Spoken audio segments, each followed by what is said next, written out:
할렐루야, 택함을 입어라. 예수님께서 비유로 말씀하셨습니다.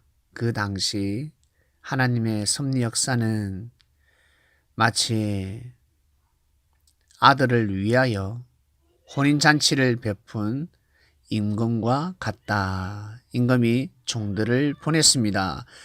청첩장을 보냈습니다. 혼인잔치에 참여하라고. 그러나 그들은 오기 싫어했습니다. 또다시 종들을 보냈습니다. 내가 소와 살찐 짐승을 잡고 많은 음식을 준비했으니 참여하도록 하라 하였지만 사람들은 농가 밭으로 그리고 자기 상업차로 즉 돈을 벌러 갔습니다. 왕의 혼인잔치를 중요하게 생각하지 않았습니다. 이해가 가지 않습니다. 어찌 왕의 혼인잔치 청첩장을 받았음에도 불구하고 어떻게 일을 하러 갈 수 있을까?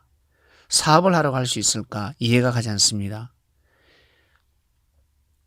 그리고 어떤 자들은 그 종들을 능욕하고 죽였습니다. 참으로 있을 수 없는 일입니다. 그 당시 하나님의 섭리 역사를, 천국 복음을 이렇게 맞이하고 있다. 이렇게 대하고 있다는 것을 말씀을 하셨습니다. 그러면 어떻게 될까? 임금이 주관하는 혼인잔치였습니다.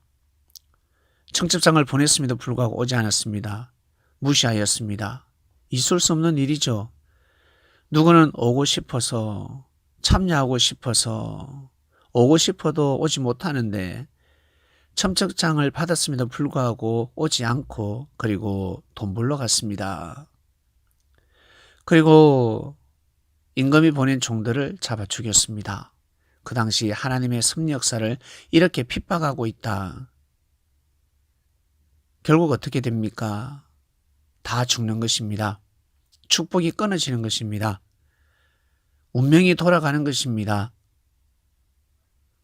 그것을 모르고 지금 천국 복음을 하나님 섭리 역사를 그렇게 대하고 있다라는 말씀을 하신 것입니다. 결국 혼인잔치에 예비된 사람들이 오지 않았고 청한 사람들은 합당한 사람들이 되지 못했습니다. 결국 거리로 나가서 만나는 대로 혼인잔치에 오라 청첩장을 돌렸습니다. 많은 사람들이 왔습니다. 근데 그 중에 예복을 입지 않는 사람이 있었습니다. 혼인잔치에 더구나 임금 혼인잔치입니다. 그러면 반드시 예의를 갖춰야 합니다. 예복은 입어야 합니다. 예복을 입지 않았다는 것이 무엇이겠습니까?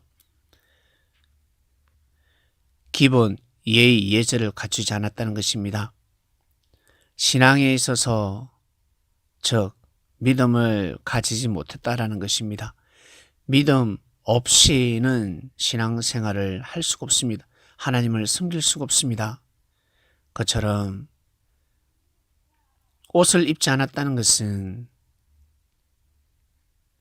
예의와 예절을 갖추지 않았기 때문에 혼인잔치에 참여할 수 없는 것입니다. 예복을 입지 않은 자 바로 가룟 유다. 가룟 유다는 예복을 입지 못했습니다. 결국 쫓겨남을 받게 됩니다. 천국 역사에서 쫓겨남을 받게 되고 구천을 떠도는 영혼이 되어버렸습니다. 슬피 울며 평생 이를 갈며 살아가게 됩니다. 청함을 받는 자는 많습니다. 하나님은 모든 사람을 택하십니다. 모든 사람들이 구원에 이르기를 원하십니다. 그러나 선택은 자기가 하는 것입니다. 택함을 입어야 합니다.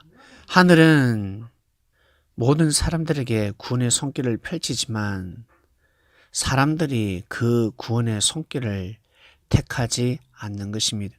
즉 택함을 입지 못하는 것입니다.